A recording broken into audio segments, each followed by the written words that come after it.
رفقا سلام. امروز قراره که با هم بریم سراغ یه لیست خیلی خفن از 10 تا از فیلمای ترسناکی که توی آزمایش ساینس آف اسکیر ضربان قلب بیننده ها رو تا سقف بردن بالا. یعنی رسما دانشمندان نشستن مردم رو وصل کردن به دستگاه، براشون فیلم ترسناک گذاشتن جلوشون و هر کسی که بیشتر قلبش تندتر زده اون فیلم رتبه بالاتری گرفته. اگه عاشق ترسیدنی و دنبال فیلمایی میگردین که حسابی شوکتون کنه، این ویدیو دقیقاً واسه خودتونه. ولی قبل از اینکه بریم سراغ این لیست دلهره‌آور، لایک کنین، کامنت بذارین و سابسکرایب یادتون نره، چون هر هفته قراره که ترسناکترین و عجیبترین فیلمای دنیا رو بهتون معرفی کنم. بدون معطلی میریم سراغ شماره 10. هل هاوس LLC.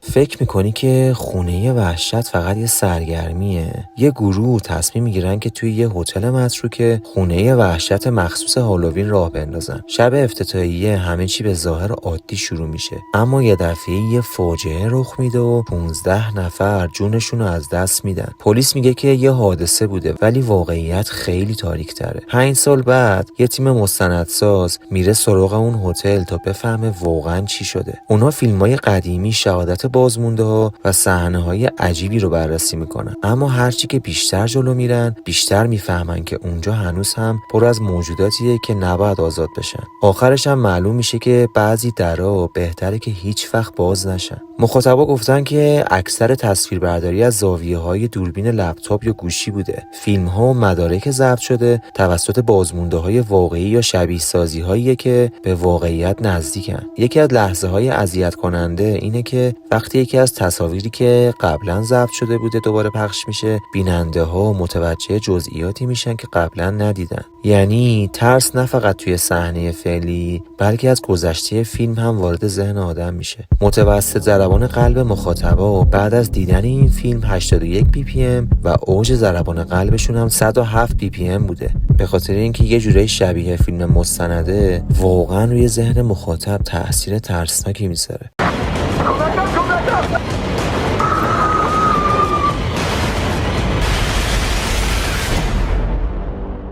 هریدیتری.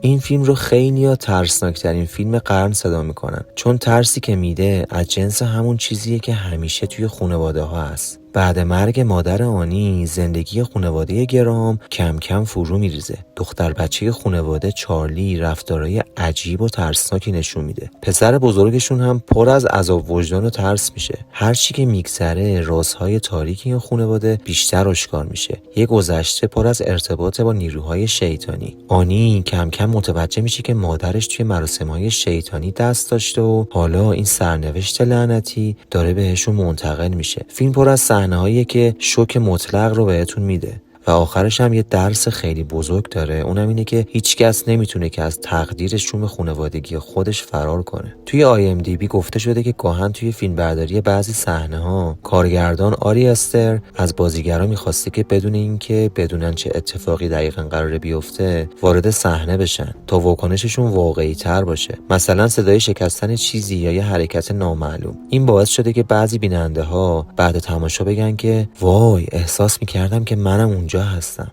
در واقع یه جور همزادپنداری شخصی. متوسط ضربان قلب مخاطبین بعد از دیدن این فیلم 82 BPM بوده و اوج ضربان قلب اونا 104 BPM. ترس این فیلم بیشتر روانیه، نه اینکه از شوک زیاد باشه، ولی فشار ذهنی شدید و حس ترس از نادیدنی‌ها و ارثیه خانوادگیه که باعث میشه فیلم توی ذهن مخاطب بمونه و ضربان قلب بالای مخاطب هم همچنان بعد از فیلم ادامه داشته باشه.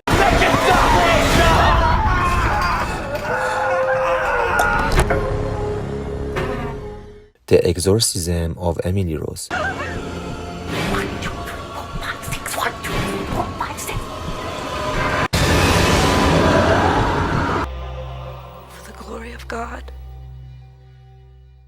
این فیلم ترسناکترین ترکیب ممکنه. جنگیری به علاوه دادگاه. داستان درباره دختر جوونی به اسم امیلی روزه که توی دانشگاه دچار اتفاقای عجیبی میشه. توهم، حمله‌های وحشتناک و نشونه‌هایی که نشون میده انگار اون تسخیر شده است. خانواده‌اش به یک کشیشی اعتماد میکنن تا براش مراسم جنگیری انجام بده. اما متاسفانه امیلی وسط این ماجرا میمیره. کشیش به جرم قتل غیر عمد دستگیر میشه و حالا وکیلش باید توی دادگاه ثابت کنه که مرگ امیلی فقط یه اتفاق علمی یا پزشکی نبوده، بلکه واقعا پای نیروهای شیطانی وسط بوده. فیلم پر از فلشبک‌های ترسناک از صحنه‌های تسخیر شدنه و همزمان جدال عقل و ایمان رو نشون میده. گفته شده که امیلی روز ادعا کرده که 6 تا شیطان توی این فیلم تسخیرش کرده بودن. متوسط ضربان قلب مخاطبا بعد از دیدن این فیلم 82 بی پی ام بوده و اوج ضربان قلبشون هم 96 بی پی ام. ترس این فیلم بیشتر روی وحشت دینی و نبرد بین ایمان و شکه. برای مخاطبی که به سبک وحشت روانی و مذهبی حساس باشه واقعا فیلم سنگینیه.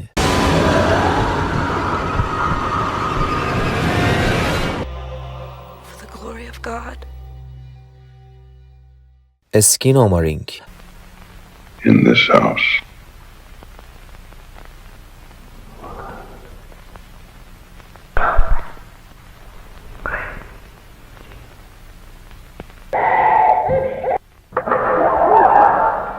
اگه بچه بودی و دیدی نصف شب در و پنجره‌های خونتون غیب شدن چی کار میکردی؟ داستان درباره 2 بچه است به اسم کوین و کیلی. نصف شب بیدار میشن و میبینن که باباشون غیبش زده. تازه همه درها و پنجره‌های خونه هم ناپدید شدن. هیچ راهی واسه فرار نیست. بچه‌ها میرن توی سالن، پتو بالش میارن و شروع میکنن به دیدن کارتون تا خودشونو آروم کنن. اما هر لحظه اوضاع عجیب‌تر میشه. صدای مرموز از زیر زمین، سایه‌های ناشناس و یه حس وحشت که انگار یه چیزی اونا رو زیر نظر داره. این فیلم بیشتر از این که بترسونه یه حس خفگی و کابوسوار میده. انگار که خودت وسط اون خونه گیر کردی و هیچ دری برای فرار وجود نداره. بودجه ساخت این فیلم خیلی کم بوده بچه‌ها. یه فیلم مستقل بوده و خیلی از صحنه‌ها به صورت تجربی و بدون روایت خطی ساخته شدن. اما اون سکوت طولانی و احساس اضطراب ناشناخته‌اش یه جورایی باعث شده که جامعه بیننده، حتی کسایی که معمولا فیلم‌های ترسناک نمی‌بینن، تحت تاثیر شدید قرار بگیرن. توی آزمایش ضربان قلب، متوسط ضربان قلب مخاطبین 84 بی پی ام بود و اوج ضربان مخاطبین 113 بی پی ام. یعنی گرچه ممکنه که شوک‌های ناگهانیش به اندازه سینیستر یا هاس نباشن، اما همون فشار روانی طولانی مدتش واقعا احساس ترس متفاوتی به آدم میده.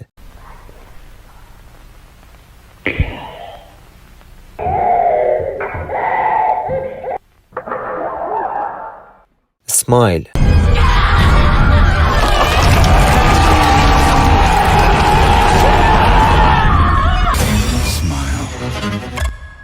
یه لبخند ساده که پشتش یه مرگ وحشتناکی نهفته است. یه روانپزشک به اسم روز بعد از دیدن خودکشی وحشتناک یکی از بیماراش وارد یه کابوس بیپایان میشه. این بیمار قبل مرگش مدام میگفتش که یه موجود لعنتی دنبالشه که خودش رو پشت یه لبخند ترسناک قایم میکنه. بعد این اتفاق روز هم شروع میکنه به دیدن چیزهای عجیب، سایه‌ها، توهمات و آدمایی که با لبخندای وحشتناکی بهش خیره میشن. هر روز بیشتر مطمئن میشه که یه موجود ماورایی داره بهش نزدیک میشه. حالا باید بفهمه که این موجود چیه و چطوری میشه جلوی نفرینشو گرفت قبل از اینکه خودش هم قربانی بعدی بشه. توی IMDb ذکر شده که بعضی صحنه‌هایی که بیننده‌ها فکر میکنن دیجیتالی یا جلوه ویژن واقعا با روش‌های عملی یا پرکتیکال افکت ساخته شدن. مثلا استفاده از آینه‌های شکسته، حرکات نور و سایه که توی خونه کارگردان تمرین شده بوده. این باعث میشه که فیلم حس وحشت ملموس‌تری داشته باشه. متوسط ضربان قلب مخاطبا بعد از دیدن این فیلم 83 بی پی ام و اوج ضربان اونو 96 بی پی ام بوده.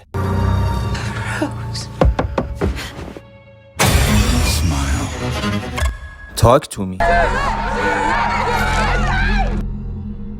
Talk to me. I let you in. Run! Run! Run! Run! Run! Run! Run! Run! Run! Run!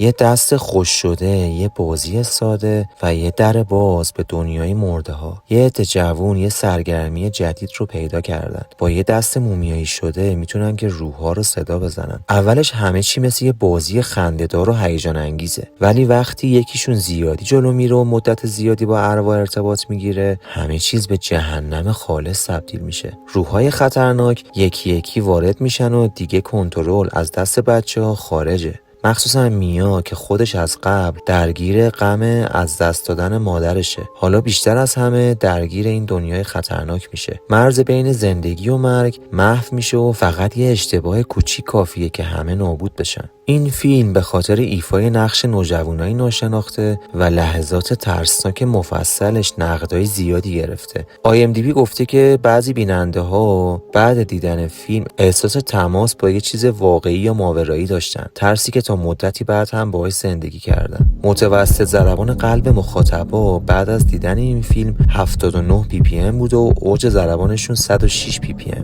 یعنی تاکتومی برای کسی که از تعاملات مرموز و موجودات ناشناخته میترسه اصلا مناسب نیست. Like you. هاست. Things there, it's fine. Get around, go back.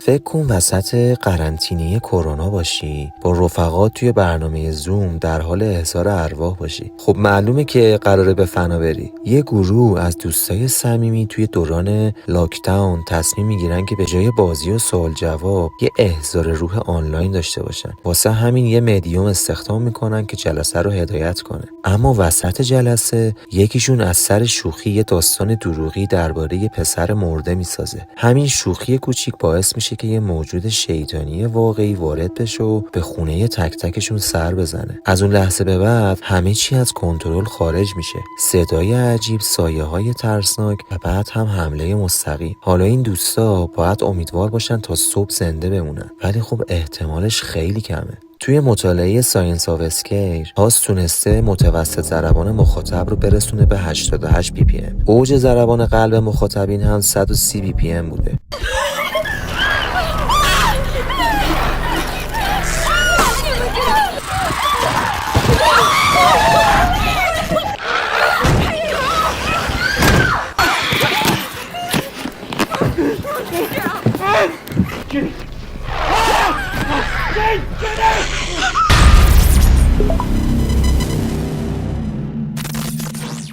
Insidious. There was something in there with him. I want to leave. I want to leave this. What is it?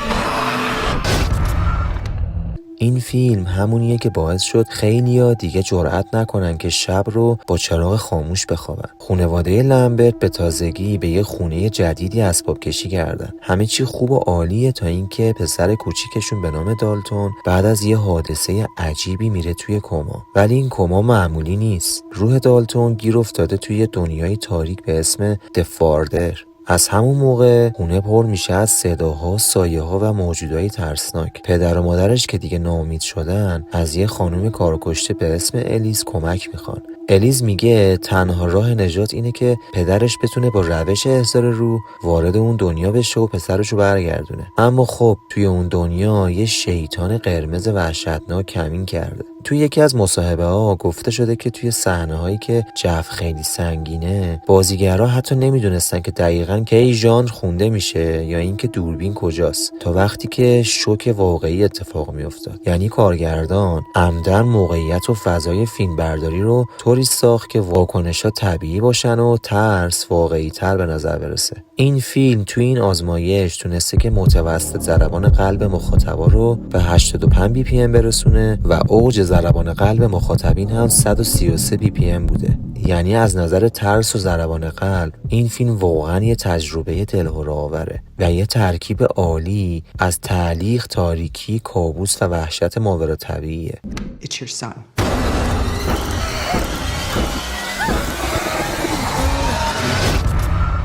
سینیستر. What is happening?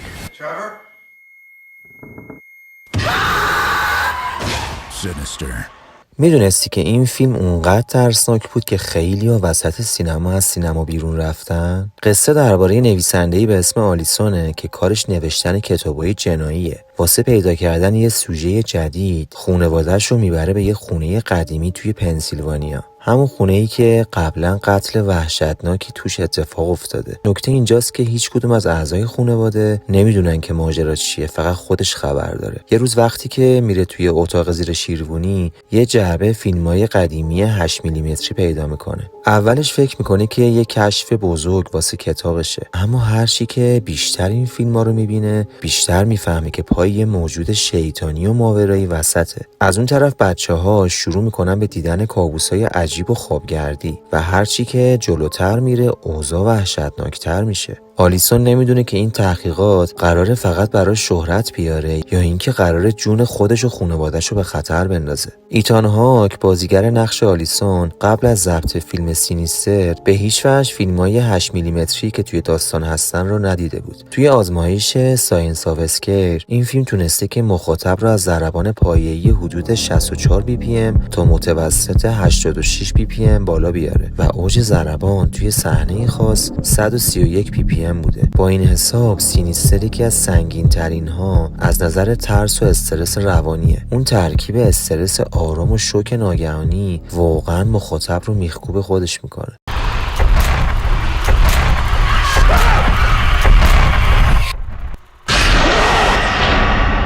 The Conjuring.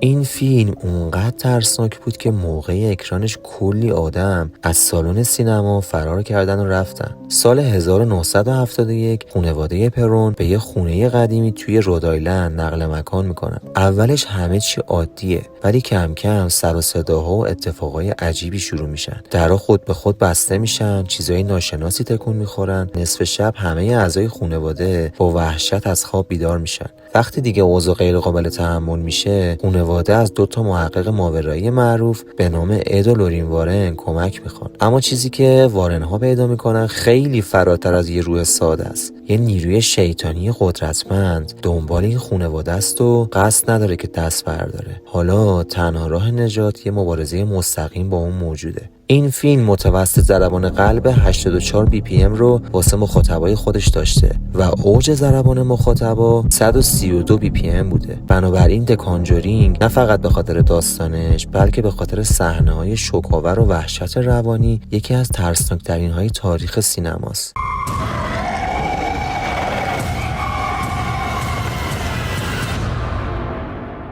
خب بچه‌ها، اینم از 10 تا فیلمی که علم ثابت کرده بیشتر از همه ضربان قلب بیننده ها رو بالا میبره. حالا وقتشه که شما بگین که کدوم یک از این فیلم‌ها رو دیدین یا اینکه واقعا شما رو ترسوندن. توی کامنت ها حتما بنویسین. لایک و سابسکرایب یادتون نره که ویدیوهای ترسناک بعدی رو از دست ندین. تا ویدیوهای بعدی، خدا نگهدار.